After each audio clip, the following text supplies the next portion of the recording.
Hi folks, you're with Tacitus today, your pushback channel, and thank you for joining this live stream. In this essay, I'd like to talk about climate change and particularly the role of the third world and the poorest countries in meeting climate change targets, or whether or not they should have targets. Now, the climate change thing is being forced by the globalists. The globalists want it for whatever reasons. I assume because it's going to fill their pockets with money, because you can hardly claim these people are on high moral ground. So the West is going to convert from a cheap energy model, or what was a cheap energy model using coal, for example, to a much more expensive energy model using things like solar and wind. Now, the technology that's going to replace coal-fired power stations, other than nuclear, which some countries have a problem with, New Zealand and Australia, for example, have a real issue with it, even though Australia is one of the biggest suppliers of uranium in the world. But this idea of this desire to change from coal to another form of energy, the technology doesn't exist yet to give reliable baseload power under all conditions, whether it's sunny or not, or windy or not. That technology doesn't exist yet. And I'm sure it will, but it doesn't exist at the moment. So why anybody would want to convert from coal or nuclear to any other to much more expensive, much less reliable things such as solar is quite beyond me. But that's where the West is heading, and in fact hurtling towards this very self-destructive method of energy. Now, the cost of energy is disproportionately, as it increases, disproportionately falls on the poor, because the poor can't afford to put large solar arrays on their roof, for example, roof of their house. Probably don't even own a house. So the poor have to pay the full market rate, and they haven't got the resources to create any offsets, such as solar panels and the like, to cushion that expense. So that they've got to pay, whereas the wealthier people can put solar up, or they can afford to pay the higher cost of energy. So really, until another technology comes along, then the cost of this conversion away from coal-fired power is going to fall very heavily on the poor in the West. It's going to be a wealth transfer, in effect, from the poor to the already wealthy and to the big financial firms. Now, in the case of the third world, they've got, if we look at China as the biggest emitter now by far, and India is giving the United States a good run for second place. So if you look at the third world now, they're going to be creating more pollution than all the advanced economies put together. So that's where we're at now, and they're not doing it very efficiently or effectively. If you look at the per capita real rate of wealth going in, for Indians and Chinese, particularly given their population expands so quickly. As I think I mentioned in another video, the population of India has doubled in 40 years. So no matter what they do, the energy that and the emissions that they're generating aren't going to be to the net benefit of anyone in their country, or maybe a small few. But to the third world is, if anything, full of grifters in this climate change thing. And just looking at India, you should take a moment to look at Indian TV.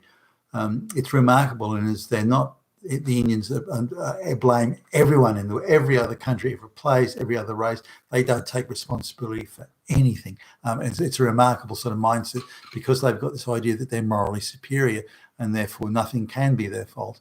And it's an interesting, quite chip on shoulder sort of take of the world.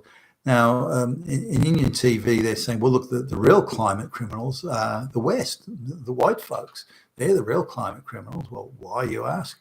Well, because the Industrial Revolution began in white countries, and therefore they had a head start in the industry and manufacturing and so on, and use of coal power and electricity and the like.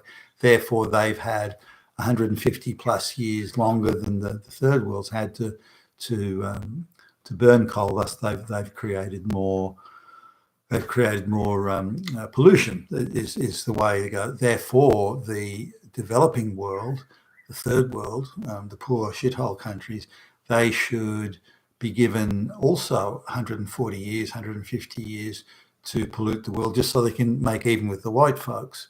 It's an interesting argument, but hey, but on top of that, the whites have to accept, firstly, what the white people are the criminals, not the brown and black people. The white people are the criminals, but the brown people, by having a lengthy period of grace to put as much pollution as they want into the atmosphere, they're not criminals, because the white people are the bigger criminals and they're the first criminals. So we're just getting even is the attitude, certainly as expressed by Indian TV. But on top of that, the Indians seem to think, as do other third world and developing countries, that all the alternative energy infrastructure that's put into the third world has to be at the expense of white people. White people have to pay for all of it, every bit of it.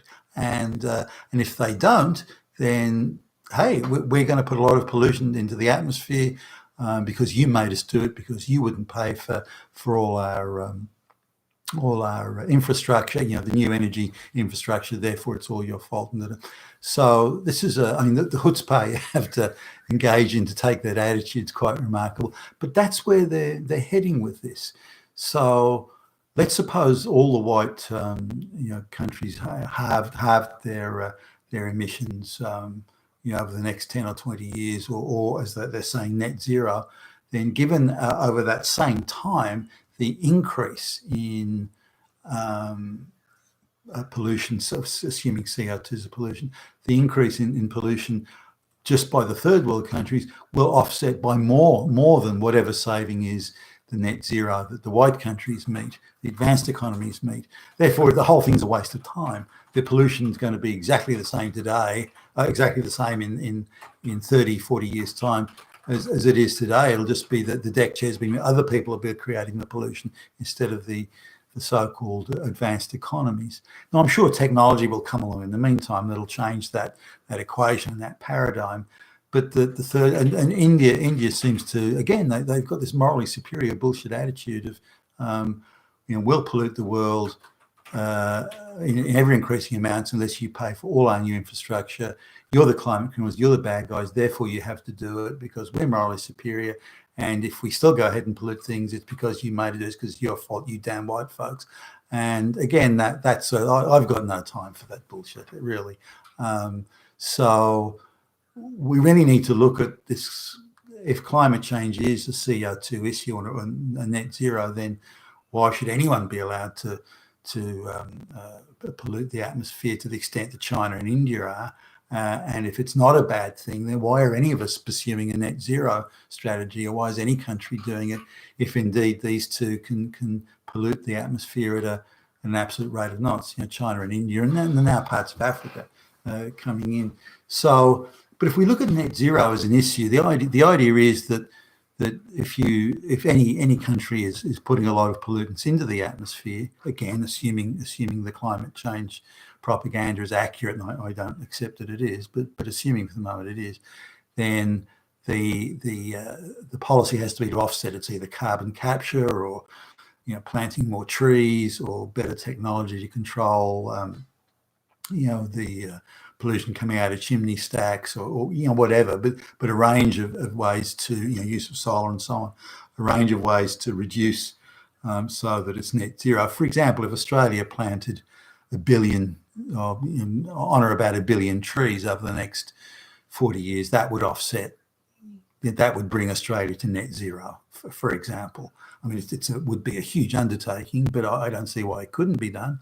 But that would be a way of achieving net zero. So it isn't all just a case of reducing the amount of coal-fired power stations. Net zero is you could theoretically create build more power stations, but then you'd have to plant many more tens of thousands or hundreds of thousands of trees to offset, those sorts of things. So it's a trade-off type concept. But the third world is saying no trade-offs. You can fuck off. We're going to pollute the crap out of everything we touch, and it's extortion, for goodness sakes. Let's call it by its proper name.